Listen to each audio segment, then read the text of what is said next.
September 18th, 1946.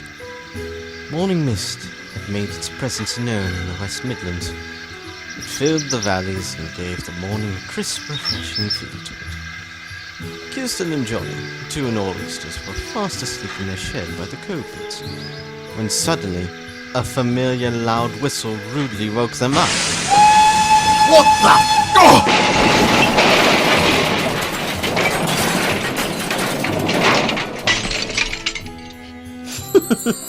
Good morning, fellas. Madaline? What the bloomin' hell are you doing at 6 in the morning? I decided we should get started early. And besides, your manager told me you get 3 days off to train me. Oh, I swear I'm gonna find that Mr. Babs and I'm gonna ram my buffer up piece.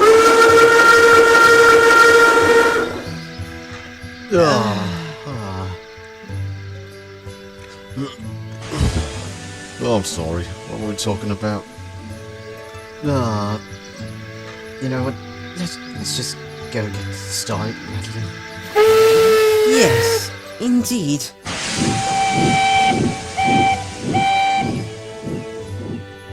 I'll have fun, you two. Is he always like that? Only on off days. The two were soon stopped at the station to let the goods train pass. Kilston got into teaching her about the signals of the main line. And that's what the home signals uses. And the distance signal is meant for...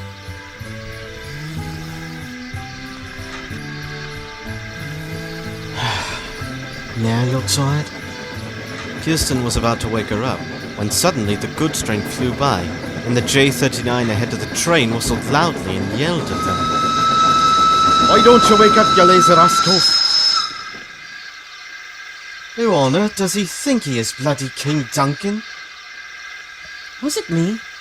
Or did he sound Scottish? Most J39s work in Scotland, so yeah, it's very likely.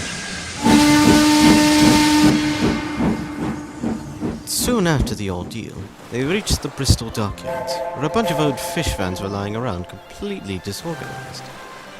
Now, Madaline, what should I do first? And let me explain after, okay? Yes, sir.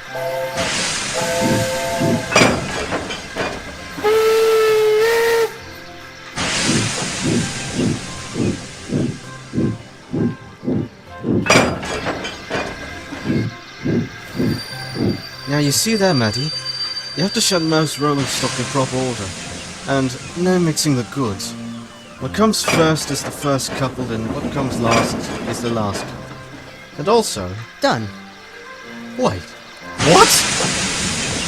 Kilston's eyes were popping out of his head after seeing that in the time it took him to explain his lesson, Madaline had already organized 3 goods trains and 1 fish trip. How did you do it? What do you mean? It takes like hours to make 2 long trains, and you did it in under a minute. I just have a little magic touch. What is it? Certainly not telling you. Kilston would be mind-boggled for the rest of the day. Every time he went into a new lesson, Madaline completed them before he could even finish speaking. She was indeed something that he was not expecting at all. So, am I ready to work now? Oh, definitely, yes.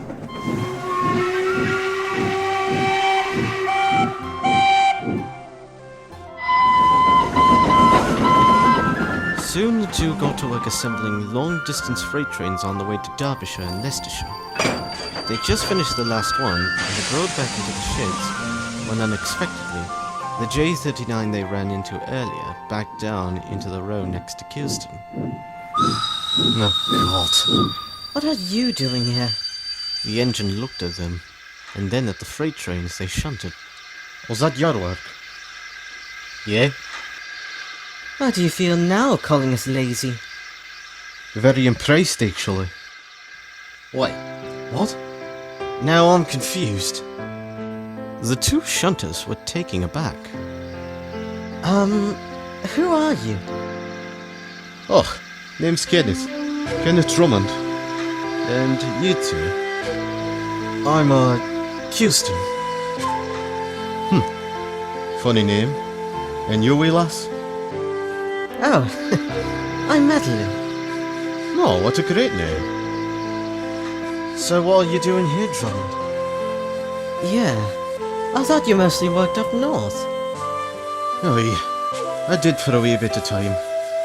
But they decided to send me to work pulling fish trains. Well, that's a first. A Scottish nor'easter coming here for work. Well, you're welcome here any time, Drummond. We have plenty here to do. Well, I'm glad to know that. And, sorry for the outburst earlier. I was just ticked off. Ah, no worries. You're clean. Oh, well. It's good to finally have some company again. Drummond, Kilston, and Madaline soon start chattering off and telling each other all sorts of stories. Madaline now runs the docks like she owns it, and Kilston comes down to help her every now and then. Johnny finally got a train to handle work in the colliery as well, and Drummond recently got allocated to the Bristol sheds and runs the freight services. Today was quite a surprise, but personally, it all turned out well. Just wait till next time's story. The end.